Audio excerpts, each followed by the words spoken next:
For 22-year-old Catherine, October was meant to be the start of something new. She had finally separated from her abusive husband and was working at PetSmart in Greenville, South Carolina, surrounded by the animals she adored. But on the afternoon of October 23, 2016, Catherine left work at 2:15 p.m. and disappeared. 3 days later, her body was discovered in an abandoned farmhouse basement. Almost immediately, her friends had one suspect in mind: her arranged husband, John Blevold, a once respected Army recruiter who had fled into the night with his 17-year-old girlfriend. Catherine Ann Bismurder, known to everyone as Katie, was born on August 8, 1994, in Mount, South Carolina. She grew up in a loving family with her brother Brandon and sister Brittany, known for her cheerful disposition and the warmth she brought to everyone around her. When she was 20, she met John Blevold at a restaurant next door to the Army recruiting office where he worked. He was 26, charismatic, and well-respected in the community of Simpsonville. John Tufton Bligh as a U.S. Army recruiter. He was someone who appeared to embody the principles of service and sacrifice. In 2015, Katie decided to enlist in the Army herself, recruited by John. Their relationship began professionally, but quickly turned romantic. She would serve for just 2 months before receiving a medical discharge due to spinal problems. By 2016, they were married. Katie moved into John's house, dreaming of starting a family and building a future together. But the dream house quickly turned into something else entirely. John began inviting underage teenagers to the house for parties.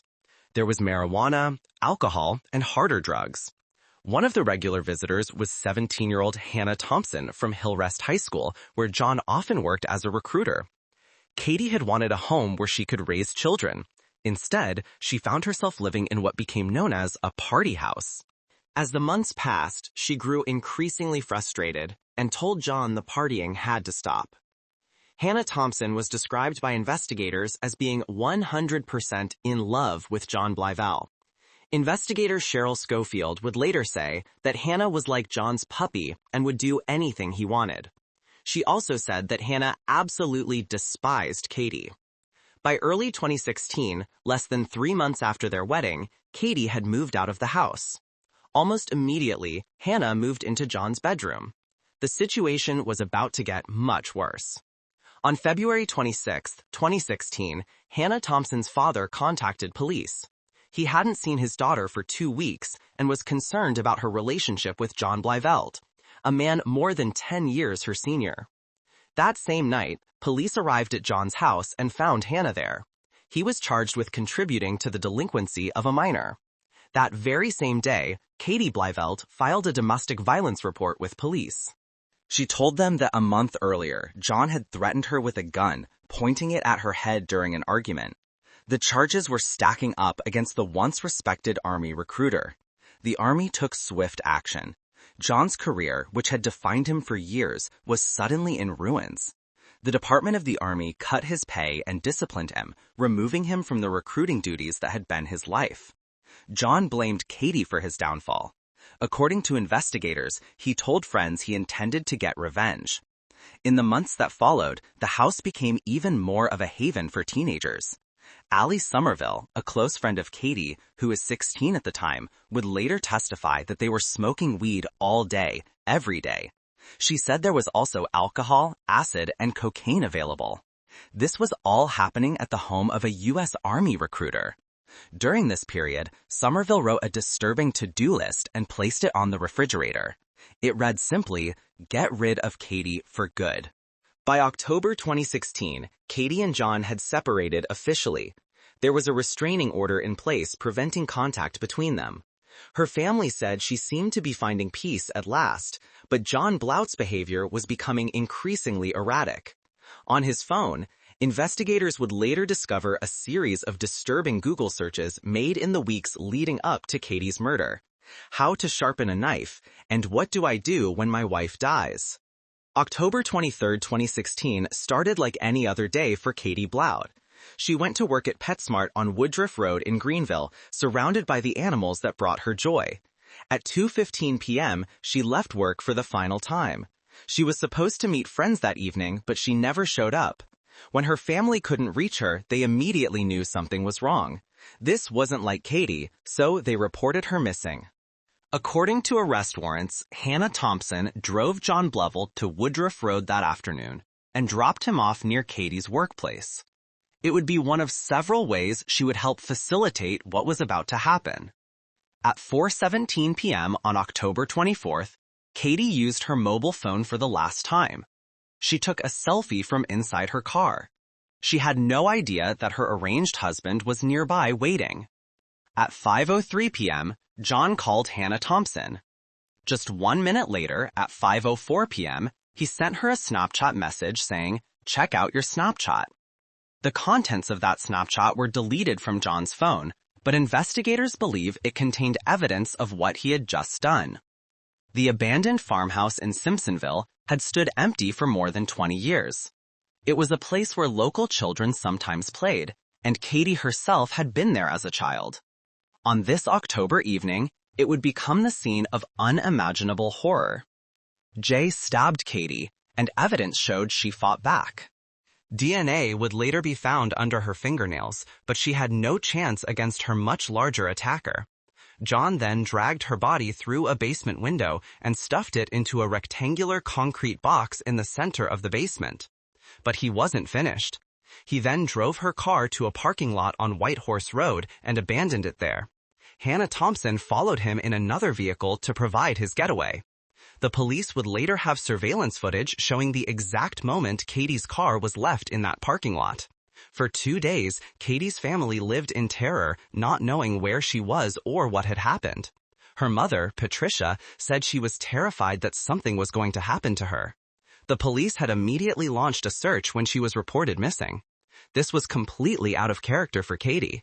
On October 26, 2016, past midnight, investigators Cheryl Schofield and Keith Mocraft were called to a scene that would haunt them forever. Wayne Rofer, a mutual friend of both Katie and John, had gone to the abandoned farmhouse to look for her. What he found in the basement defied belief. He said, "I go inside, look around everywhere, and it looked like someone had been there.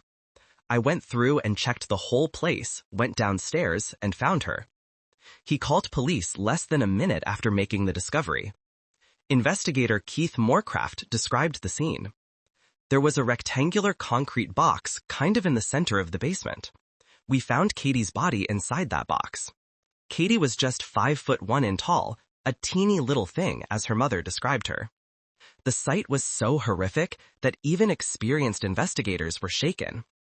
This was how Katie Blevel died, alone and terrified in an abandoned basement.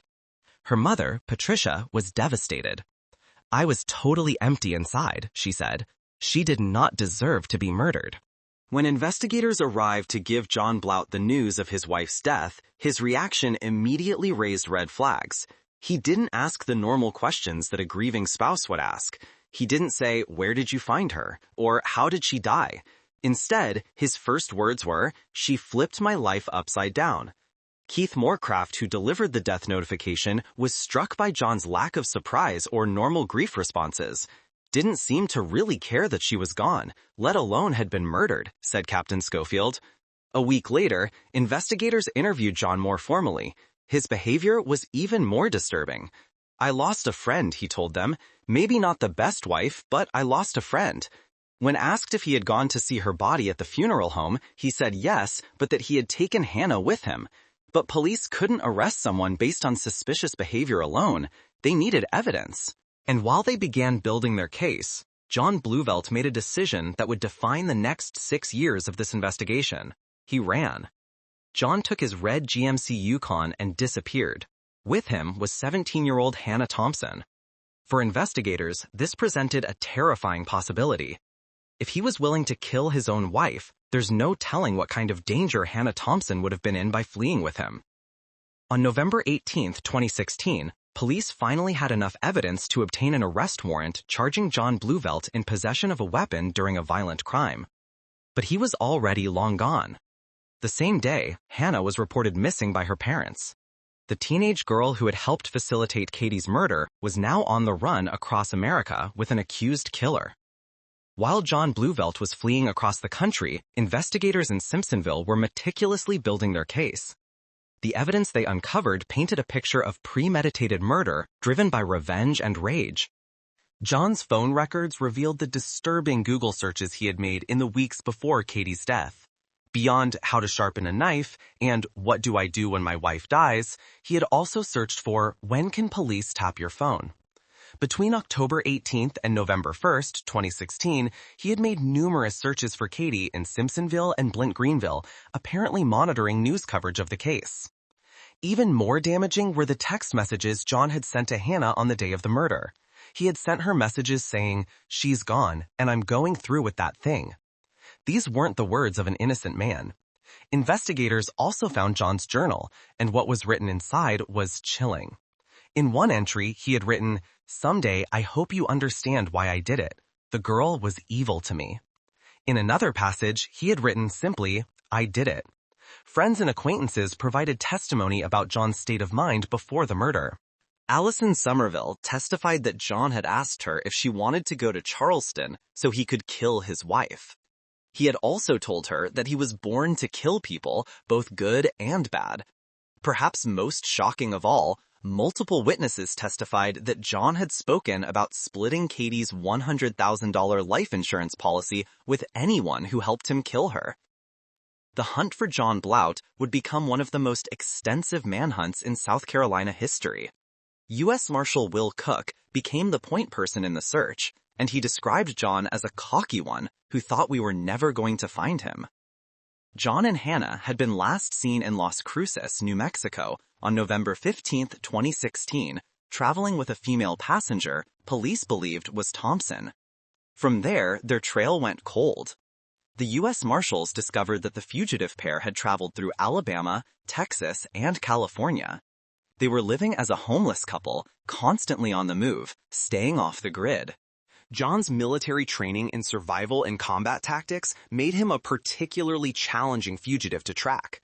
On December 12, 2016, Hannah Thompson was found safe in Eugene, Oregon. She had been abandoned by John and went to a family friend's home, calling her parents to say she wanted to come home. She and John had been homeless while in Oregon, and she had finally had enough of life on the run. But when questioned by investigators, Hannah lied about John's whereabouts. She claimed he had disappeared one morning and said she didn't know where he was. This was far from the truth, as investigators would later discover. In 2019, the case was featured on In Pursuit with John Walsh. Host John Walsh called Blauvelt a wolf in sheep's clothing, and the program brought national attention to the manhunt. Tips poured in from across the country, but John remained elusive. Katie's family never gave up hope. Led by her mother, Patricia, they launched a relentless Justice for Katie campaign on social media. With the help of activist Tracy Fant and the group Freedom Fighters Upstate South Carolina, they kept the case in the public eye. They held annual commemorations on the anniversary of Katie's death and worked tirelessly to ensure she wasn't forgotten. Their advocacy became a model for other families dealing with similar tragedies. The sustained pressure and community support they generated would prove crucial in eventually bringing John to justice. In early 2022, the case took a dramatic turn when a dedicated U.S. Marshals Cold and Complex Case Investigative Team took over the investigation. This specialized unit, working with investigators from multiple agencies, brought fresh eyes and new techniques to the 6-year-old manhunt. The breakthrough came when Hannah Thompson finally told the truth. Despite her earlier lies to investigators, she had maintained contact with John throughout his years as a fugitive. She eventually provided information that led investigators to Medford, Oregon, where John had been living under the alias Ben Clean. U.S. Marshal Chris Tamayo and his team began surveillance of a house in Medford. They followed a male subject who matched Jay's description. But after 6 years on the run, how could they be certain they had the right man? John has some unique tattoos, explained Marshal Will Cook. Most distinctive was a pirate tattoo that investigators had noted during John's initial police interviews in 2016. When they spotted this same tattoo on their suspect, they knew they had found their man. On July 20th, 2022, at 4 p.m., U.S. Marshals and local police surrounded John Blount. When they took him to the ground and asked if he was John Blount, he was in pure shock. According to the arresting marshal, John told officers his name was Ben, maintaining his false identity even as he was being arrested. The woman John had been living with for the past 6 years was devastated to learn his true identity. She had known him only as Ben Klein and had no idea she was living with an accused murderer. "We've been together for like 6 years," she told investigators, crying and shaking. "This is like a nightmare." For Katie's mother, Patricia, the call telling her that John had been captured was life-changing. "I was over the moon, just freaking. That was such a great day," she said. On October 12, 2022, 3 months after John's arrest, Hannah Thompson was also taken into custody. She was charged with 5 felony counts, including obstruction of justice and accessory after the fact. The teenage girl who had once helped John escape justice would now become the prosecution's star witness against him. John Blevelt's trial began on September 16, 2024, nearly 8 years after Katie's murder. The prosecution, led by Kinley Abe and John Mears from the South Carolina Attorney General's office, presented overwhelming evidence against him. Hannah Thompson's testimony was devastating. She told the jury that John had told her he was going to kill Katie and that after they fled the state, he had described in detail how he had done it. "He told me that he killed her," she testified. She also testified that he had told her he threw Katie's phone into water at the abandoned house and that he had to cover up her blood with dirt. The defense, led by Paul Neely and Anna Walker, argued that the police had tunnel vision and focused on John from the beginning without considering other suspects. They pointed out that there was no definitive DNA match linking John to the crime scene, and they claimed that Hannah's testimony had changed over the years. But the evidence was overwhelming. The jury heard about John's disturbing Google searches, his text messages to Hannah, and his journal entries confessing to the murder. They learned about his violent threats against Katie and his attempts to recruit others to help kill her for the insurance money. On September 20th, 2024, after deliberating for just over 5 hours, the jury returned their verdict, guilty on all charges. John Tufton Blauville was immediately sentenced to life in prison without the possibility of parole.